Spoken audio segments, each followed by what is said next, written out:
This man is using Tajín and chamoy to make art. My name is Fernando and I cover US Latinos. Jassiel Serna is a Chicago-based artist who's been using Tajín, chamoy, and paper mache to make art for 8 years. My big rule is I'm not allowed to use paint. As I make like a paper pulp, so I'll let like paper sit and I'll incorporate Tajín and chamoy into it ultimately turns into a dough. Like I have different masas essentially. And then I've been working a lot with chamoy, but I use like the little Lucas chamoy bottles, like the candy.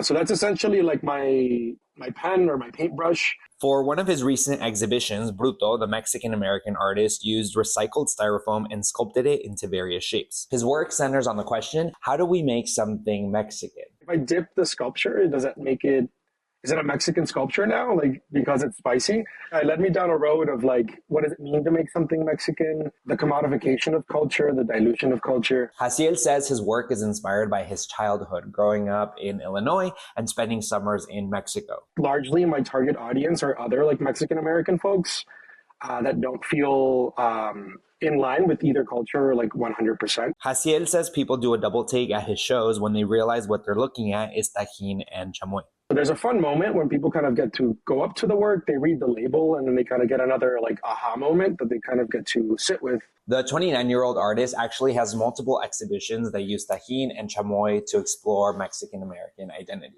The way that I describe it in my work is like there's this binary between like a white structure and then the red agent that is acting upon the white structure. The red agent is typically like unruly. It's a bit more abrasive.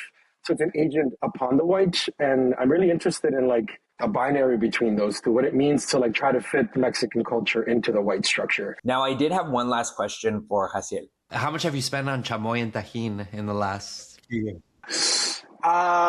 It's got to be, I think, at least like in the thousands of dollars, I think. By the way, if you like this video, follow for more stories like this.